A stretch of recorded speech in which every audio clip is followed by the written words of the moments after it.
Salut à tous, c'est Ciné Marvel. Après 12 ans d'existence et 23 longs métrages répartis dans 3 phases différentes, la saga de l'infini s'est achevée il y a bientôt un an de cela. Le Marvel Cinematic Universe, ou MCU, est une des plus grandes, si ce n'est la plus grande saga super-héroïque jamais créée. Elle rassemble de plus en plus de fans au fur et à mesure des années, en témoigne le box-office des films toujours plus impressionnant. Cependant, beaucoup de gens veulent se lancer dans cet univers mais ne savent pas par où commencer à cause des nombreux films déjà existants. Entre les Iron Man, les Captain America et les Thor, il est très facile de s'y perdre, c'est pourquoi je vais vous donner l'ordre de visionnage de la saga de l'infini pour aborder les films Marvel en toute sérénité. Quelques petites précisions avant de commencer. La chronologie des films est bien sûr très importante, mais il faut privilégier la logique des événements afin d'enchaîner les films avec fluidité et sans prise de tête ou questionnement pouvant vous gâcher le plaisir. De plus, les scènes post-génériques ne seront pas prises en compte car l'ordre de visionnage serait trop compliqué. En effet, certaines scènes post-génériques se passent des dizaines d'années après les événements du film, et d'autres n'ont pas de lien direct avec le long métrage.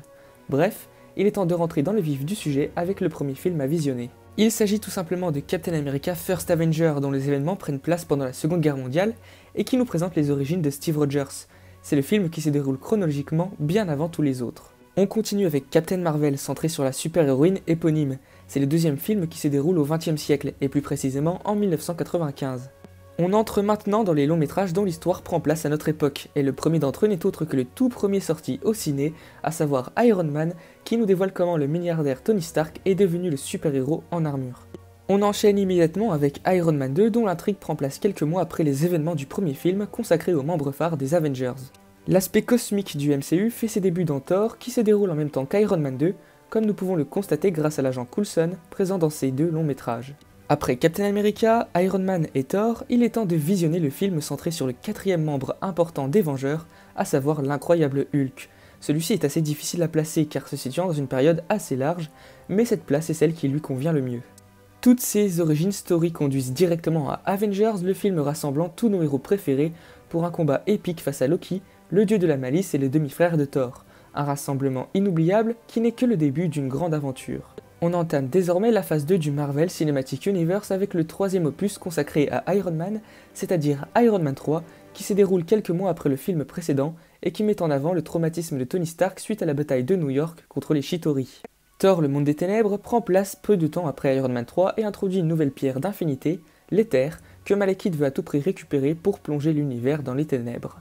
La suite des aventures de Captain America, nommé Captain America le soldat de l'hiver, est le 10e film du MCU à regarder, tout simplement car il se déroule quelques mois après Iron Man 3 et Thor 2, sans aucun doute un des films Marvel les plus matures. On enchaîne avec un film fun, déjanté, mettant en avant des héros peu connus du grand public, à savoir les Gardiens de la Galaxie. Son long métrage développe encore plus l'aspect cosmique de l'univers Marvel et se déroule globalement en même temps que les 3 films cités précédemment.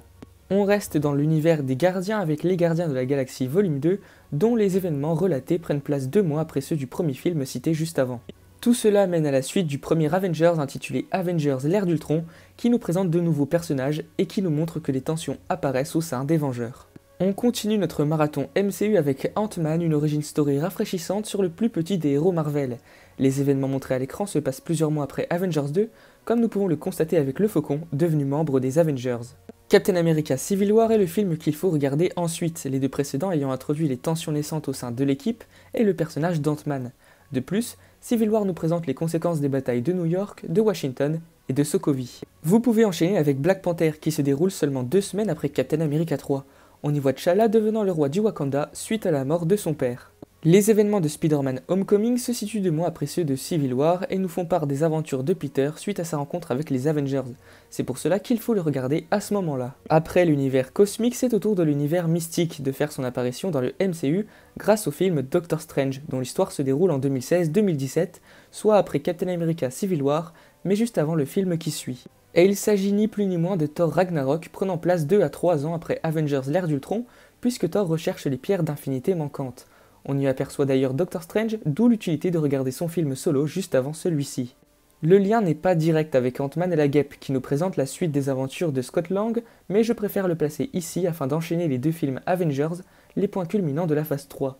Ant-Man 2 se déroule chronologiquement en même temps qu'Infinity War. On entre dans du lourd car on poursuit avec Avengers Infinity War la conclusion de 10 ans de MCU, regroupant plus d'une vingtaine de héros face au titan fou Thanos. Le voyage était long, mais je vous rassure, ça vaut vraiment le détour. On enchaîne avec sa suite, à savoir Avengers Endgame. Celui-ci est découpé en deux parties. La première se passe 3 semaines après Infinity War et la seconde 5 ans plus tard, soit en 2023. Et on termine enfin cette saga de l'infini avec Spider-Man Far From Home, tout simplement car c'est le premier à se dérouler après les événements d'Avengers 3 et 4. C'est la fin de cette vidéo un petit peu spéciale, j'espère qu'elle vous aura plu. Si c'est le cas, n'hésitez pas à la liker et à la partager, ça serait un immense soutien, en tout cas je vous en remercie d'avance.